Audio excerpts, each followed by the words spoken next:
What up, YouTube? Anime Hound here. Oh my god, it's another video after only what? Hell, I'm not even sure. Let's find out. My last video I put up was the Street Fighter one. I don't even think that was a week ago. Was it? No, it was 4 days ago. So, I'm gonna start this off. You guys know how much I loved Frog Monarchs. Monarchs in general is a deck that I had always used for the longest time. That was my deck. That was my thing. And, well, since Monarchs got, the kick to the balls, with Fishborg being gone, and, it kind of, I don't know, I don't feel them anymore. And, I will, once, maybe I can find it, work on a decent build, but like lately I've been lacking. I've been tried Agents and tried Dark World and Plants, and I actually want to play Plants again, hence why Operation Tour Guide is in effect. I managed to get one. I need 2 more people, just 2 more. I'm not asking for a lot.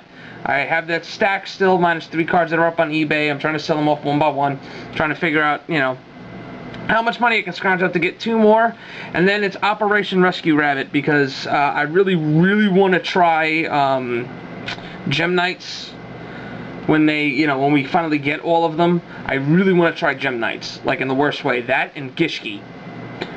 But enough of that. This is my new thing that I'm trying. I got bored, and I tried Nordics once, my own build.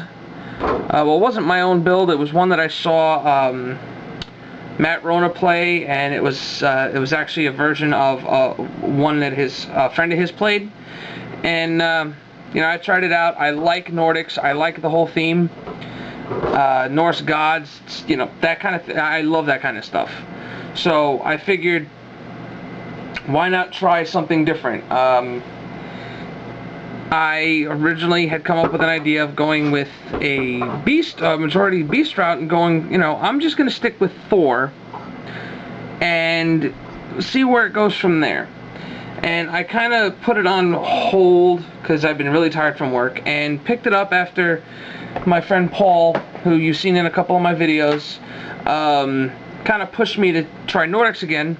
So he got me this build, which was pretty close to what I was originally working on, and I'm going to go over it with you guys. And I think this is going to be my focus for quite a few videos right now, is how to make this deck better, and how I'm doing with it, and probably get some some duel videos on it on Dueling Network once I get the proper recording software, and some live action play. This deck can do some amazing things, and just gonna dive right into it right now.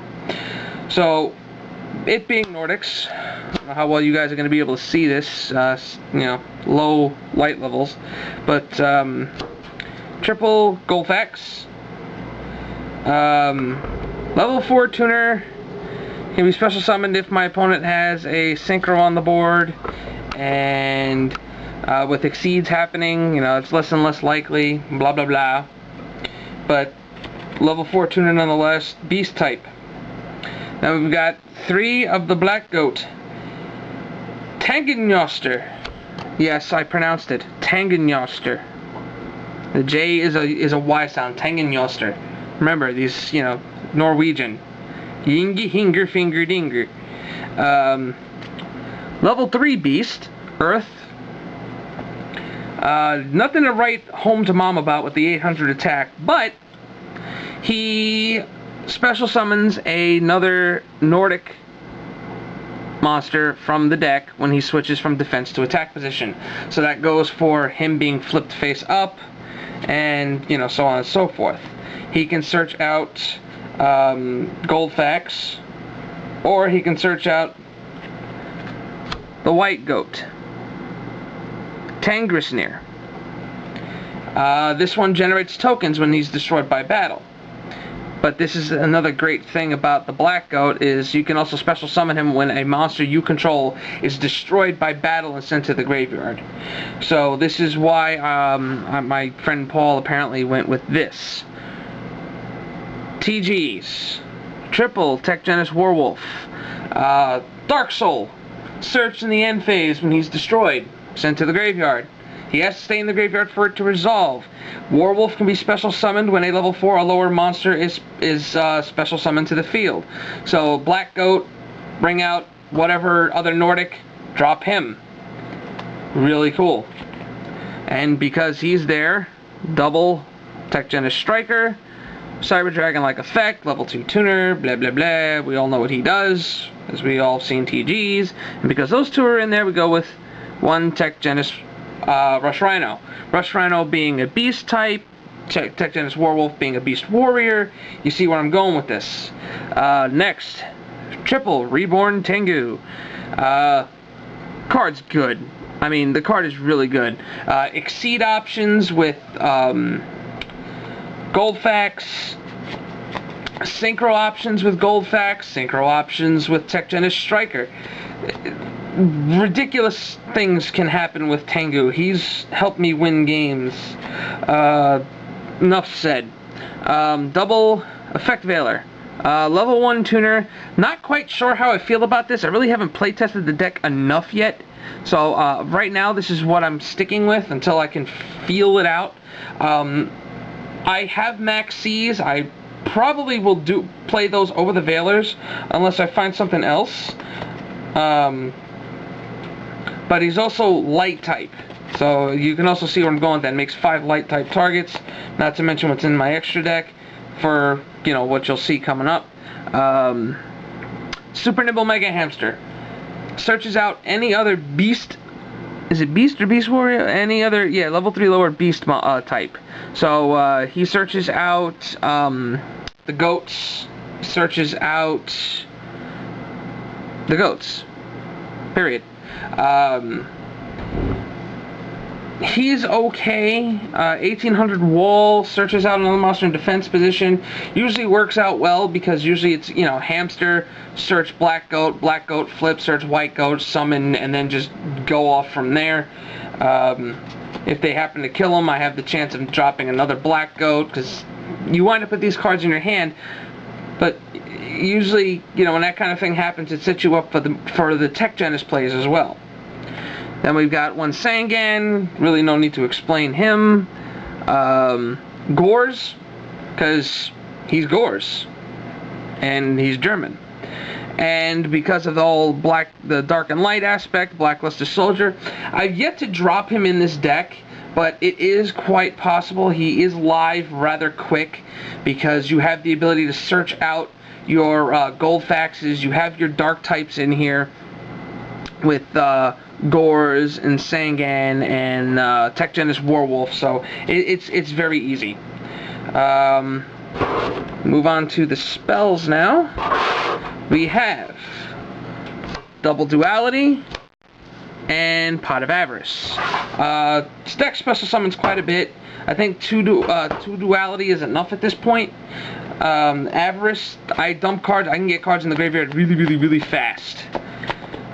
So the card's really never dead. It's just a matter of, God, I wish I had it, you know, come a certain circumstance.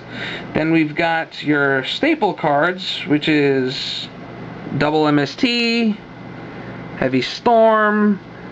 I'm not going to explain these. Dark Hole, Monster Reborn, Mind Control because of Exceed and Synchro options. Holy crap, this card helps me get Thunder Kings out of the way and all kinds of other good cards that I don't want to be on my opponent, don't want to have on let my opponent have on his side of the field. Woohoo! Time to reset this bubber because we're running close to limit on the camera. Alright, only 6 minutes left on this thing. Trap cards.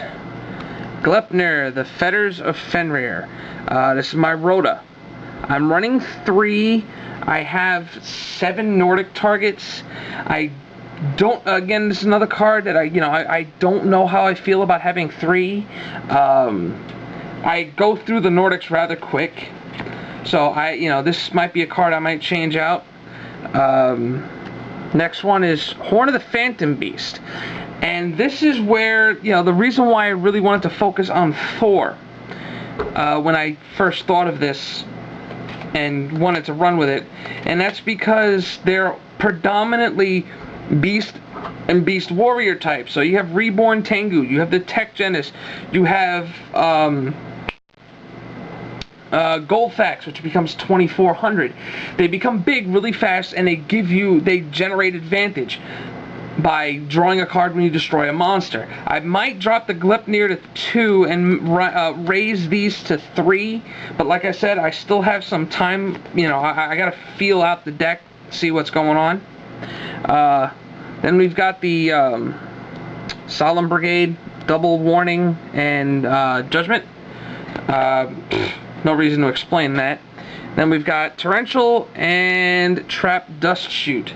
Another card that I'm not too sure about. Torrential has served me well. Keeping that, it's the Dust Shoot I'm still iffy on. Extra deck. This is where it gets fun. Now, the extra deck is very versatile. You can make many things in here. So we're just going to start off with 1 Allied Justice Decisive Armor, because you can go level 10 quite easily in here, and you don't always want to go into Thor. These are my level 10s. Thor is really just a win more. At that, you know, when the deck goes off, you can usually end up going Leviair off of 2 goats. After, you know, doing your whole special summon shenanigans, bring stuff back, level 3s back from removed from play, drop a Goldfax, and then immediately go into him right afterwards. Again, he's also a Beast Warrior, so he works with Horn of the Phantom Beast, making him a 4300 beater, which is amazing considering he can come back. 1 Trish, 1 Stardust, we're getting pretty generic here, 1 Scrap Dragon, 1 Black Rose, sorry for the glare, really. 1 Ancient Sacred Wyvern, this card has won me games. Another level 7, Scrap Archfiend, bleh. Bryanak, Catastor. Nat Beast, because of the Earth types. Librarian, because it's a Librarian, and it's 24, and it's Librarian. It's Tech Genis. Alright, then we go into the Exceeds. I only have 3 in here, but there might be room for more. So we're going to go, it's 1 Utopia, because it's always nice to have the rank 4 since I can go into it. If I had a Roach, I would definitely be running a Roach in here too. Leviair, because level 3s can easily be made in this, and Leviair is part of really the deck going off. Leviair starts the chain after stuff has been removed,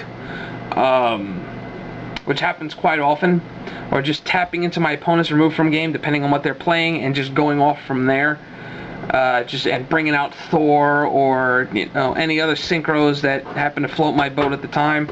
And he's actually really crucial. I really wish I had a second one. I would run 2. And then we got this card, Wind Up Zenmaines. This card is stupid. This card is so stupid. Gachi on crack. That's all I gotta say. He is too good.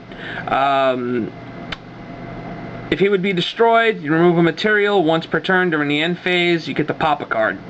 2100D, 1500 attack. He is just too good.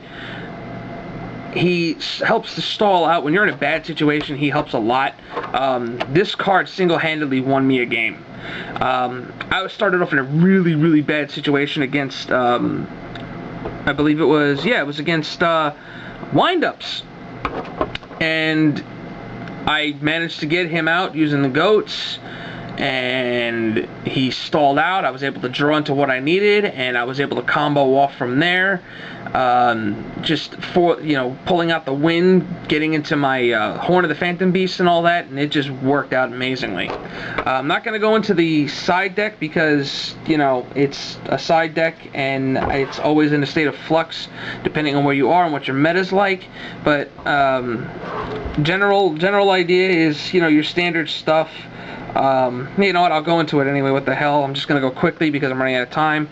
Double Sidra, double Kaiku for Dark World and all sorts of goodies. DD Crow, Dark World, Ryo, because it, you know, agents and all that. Double Leeching, Third MST, Double D Prison, Bottomless, and Chimera Tech Fortress because of the Cyber Dragons.